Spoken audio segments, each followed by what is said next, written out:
Hello everyone, स्वागत है आपका डीएस आज की क्लास यूट्यूब चैनल पर। आज हम प्राचीन इतिहास विषय के अंतर्गत बौद्ध धर्म पर बनी 200 से अधिक महत्वपूर्ण प्रश्नों की श्रृंखला के भाग 2 में 10 प्रश्नों को देखेंगे। तो आइए शुरू करते हैं डीएस आज की क्लास। चलिए पहला प्रश्न देख लेते हैं। बौद्ध धर्म ग्रहण करने वाली पहली महिला कौन थी? इसके विकल्प हैं ए यशोधरा, बी महामाया, सी महाप्रजापति गौतमी, डी बिंबा। तो इसका सही विकल्प है सी महाप्रजापति गौतमी। बौद्ध धर्म ग्रहण करने वाली पहली महिला प्रजापति गौतमी थी, जो महात्मा बुद्ध की मौसी थी। प्रजापति गौतमी ने ही बुद्ध का पालन पोषण किया था, क्योंकि बुद्ध के जन्म के 7वें दिन ही इनकी माता महामाया की मृत्यु हो गई थी। चलिए अगला प्रश्न देख लेते हैं। किस शासक के शासन काल में नेपाल में बौद्ध धर्म का गमन हुआ था? इसके विकल्प हैं ए समुद्रगुप्त, बी अशोक, सी चंद्रगुप्त, डी हर्षवर्धन। तो इसका सही विकल्प है बी अशोक। सम्राट अशोक के शासन काल में नेपाल में बौद्ध धर्म का गमन हुआ था। अशोक ने हिमालयवर्ती देशों में बौद्ध धर्म के प्रचार के लिए मज्झिम नाम के धर्म प्रचारक को भेजा था। चलिए अगला प्रश्न देख लेते हैं। बौद्ध शिक्षा का केंद्र था। इसके विकल्प हैं ए विक्रमशिला, बी वाराणसी, सी गिरनार, डी उज्जैन। तो इसका सही विकल्प है ए विक्रमशिला। विक्रमशिला विश्वविद्यालय बौद्ध शिक्षा का एक प्रमुख केंद्र था। इस विश्वविद्यालय की स्थापना पाल वंश के प्रतापी शासक धर्मपाल ने लगभग 8वीं शताब्दी में कराया था, जो कि बिहार राज्य के भागलपुर जिले में स्थित था। 1203 ईस्वी में बख्तियार खिलजी के आक्रमण के दौरान इस विश्वविद्यालय को नष्ट कर दिया गया। चलिए अगला प्रश्न देख लेते हैं। बुद्ध की मृत्यु किस वर्ष में हुई? इसके विकल्प हैं ए 483 ईसा पूर्व, बी 438 ईसा पूर्व, सी 453 ईसा पूर्व, डी 468 ईसा पूर्व। तो इसका सही विकल्प है ए 483 ईसा पूर्व। बुद्ध की मृत्यु 483 ईसा पूर्व मल्लों के राजधानी कुशीनगर में 80 वर्ष की आयु में हो गई थी।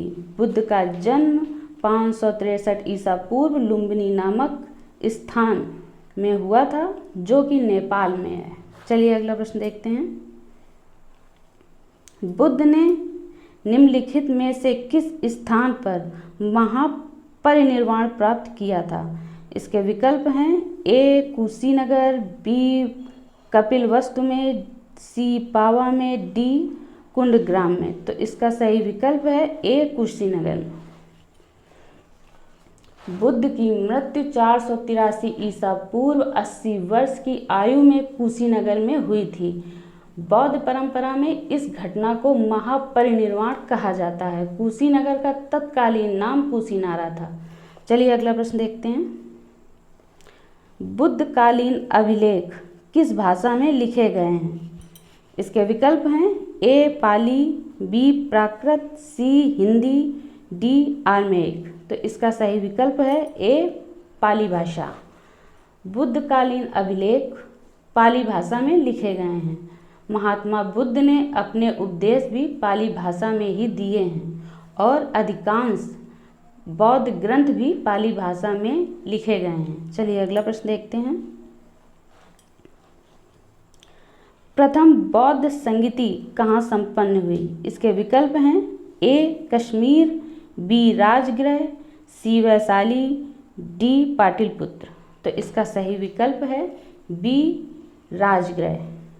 प्रथम बौद्ध संगीति 483 ईसा पूर्व अजातशत्रु के शासन काल में राजगृह में आयोजित की गई थी। इसकी अध्यक्षता महाकश्यप ने की थी।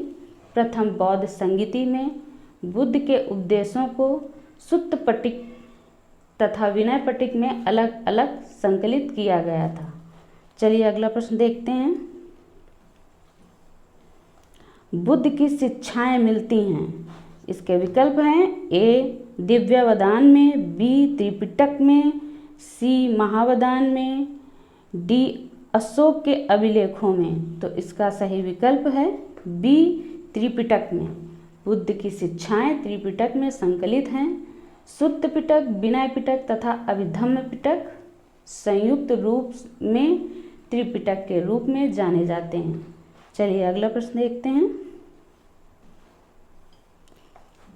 बुद्ध के उपदेश किससे संबंधित हैं? इसके विकल्प हैं ए ब्रह्मचर्य, बी आत्मा संबंधी विवाद, सी धार्मिक कर्मकांड, डी आचरण की शुद्धता व पवित्रता। तो इसका सही विकल्प है डी आचरण की शुद्धता व पवित्रता। बुद्ध के उपदेश आचरण की शुद्धता एवं पवित्रता से संबंधित हैं। बौद्ध धर्म में निर्वाण प्राप्ति के लिए सदाचार तथा नैतिक जीवन पर अत्यधिक बल दिया गया है। चलिए अगला प्रश्न देखते हैं। तृतीय बौद्ध संगति किसके काल में हुई? इसके विकल्प हैं ए अजातशत्रु, बी कनिष्क, सी उदयन, डी अशोक। तो इसका सही विकल्प है डी अशोक।